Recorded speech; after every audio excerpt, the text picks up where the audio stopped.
Hi, welcome to Days in the Wild, brought to you by the Chevy Silverado and Van Chevrolet. Last week, you got to see my Wyoming mule deer hunt. And this week, you're going to see me and Wade pull the old switcheroo. See, the plan was that Wade and I were going to hunt together and just trade stalks. Well, he managed to somehow break a limb on his Hoyt, a couple days prior to me getting there. So he was without a bow.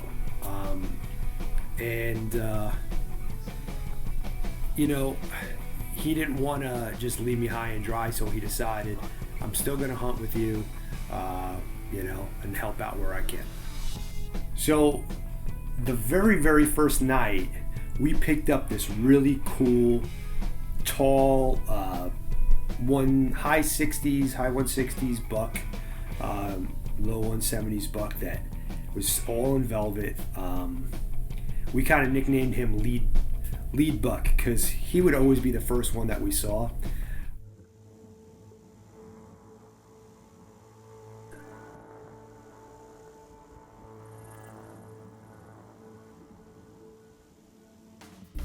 And I told him right off the bat, I said, Wade, listen, if we have an opportunity at this buck, you could just grab my bow and go. We're the same draw length. More or less everything kind of lines up the same. So I said, you're more than welcome to it. Well, as luck would have it, every time we spotted up leader, shortly thereafter, my buck would surface and he would be in a better position to do a stalk. So I kept getting all the stalks. And we had watched this buck 3 nights in a row come out and feed in the same green patch up the drainage from us. And we just made a decision midday. Said, listen, Wade, if you want to, take my bow. I think you have a really good opportunity at this buck. He keeps doing the same thing.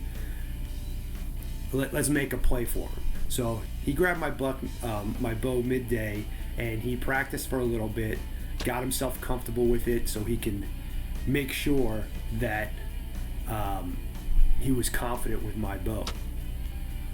So that evening rolls around, and the plan was Wade and Levi were going to move up the drainage and try to set up an ambush point for him, and I was going to sit back and kind of be the overwatch and glass and try to get a different camera angle from above. Well, this evening we decided to switch gears, and I'm going to pass the bow along to Wade. Kind of felt like I was being selfish, and I really wanted him to get something, so he's been with me on a bunch of hunts and helped me out with a bunch of stuff, so.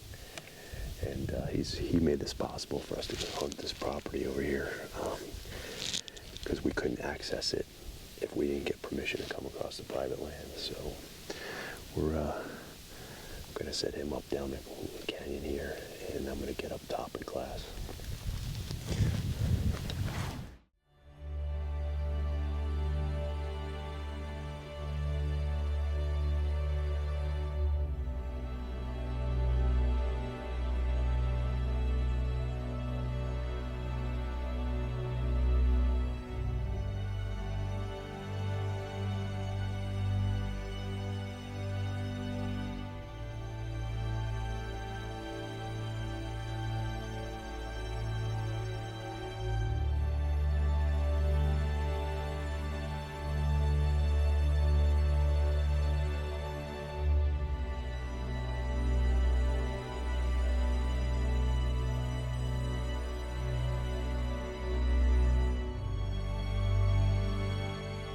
Often people say to me, oh, you TV guys have it easy.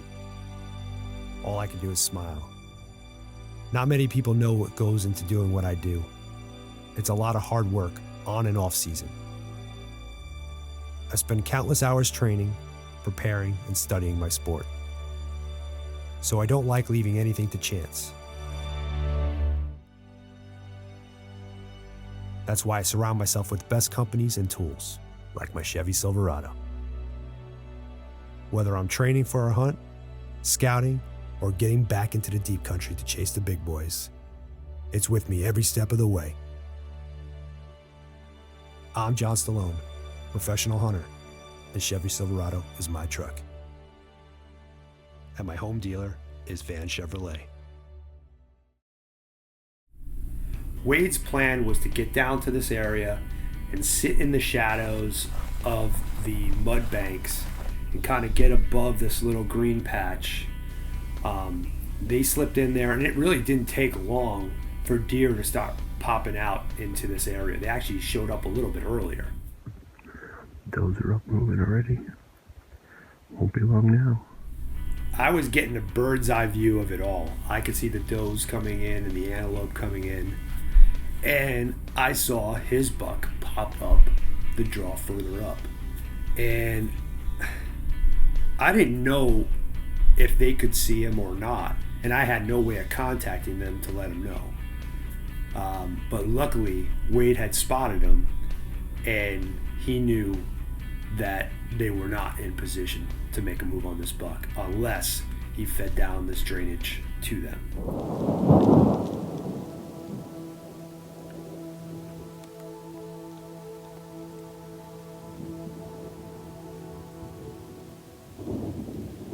Well, out of nowhere, this microburst, this storm just comes rolling in. Clear blue skies out of nowhere just comes whoosh, monsoon style, comes flying in.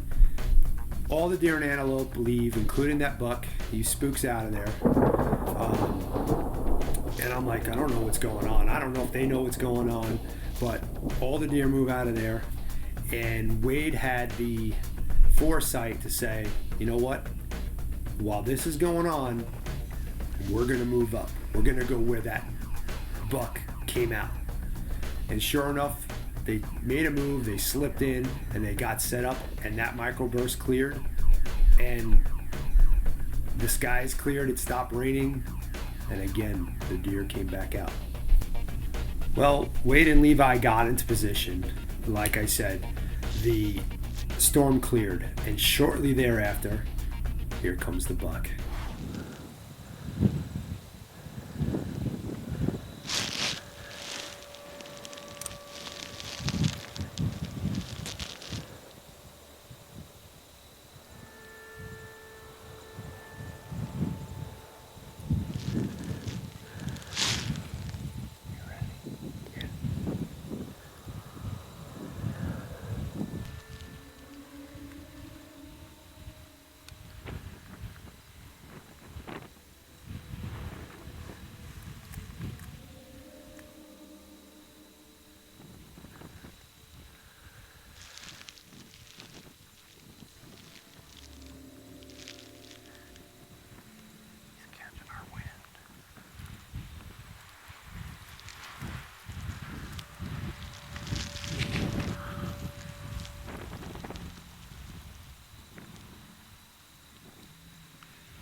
Well, Wade drew back the bow, and he just laces this deer.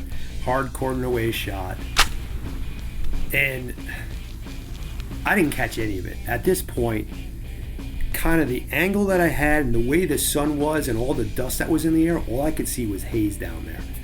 So I have no clue that the buck is down. I had no clue that the buck even came back out. Until I got a text message. Levi sends me a text, big buck down. And I'm just like, awesome. So I packed my stuff up, got down to the truck, and made my way down as close as I can get to him.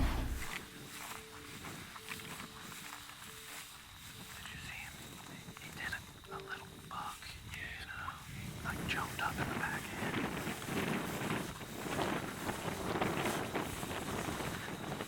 Look at that blood spray, dude. It's awesome. He got smoked. Oh yeah.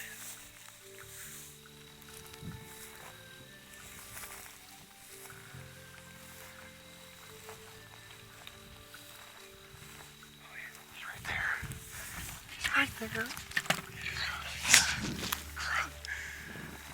He's right there.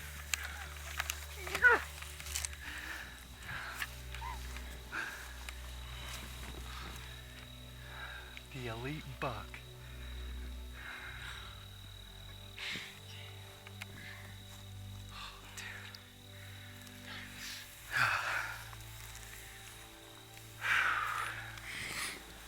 The elite buck. We've been chasing this deer for what, 5 days? Yeah. 5 days hunting hard. He was in velvet up until today, the best of our knowledge. Maybe might have rubbed off last night. Man, he came out earlier this evening and the wind switched on us. And he took off and we both kind of thought we ain't gonna never see him again. And lo and behold, an hour later he come out, gave us a good quartering away shot at 70 yards, and got the best crew in the world, best cameraman, John. The elite buck's down, buddy.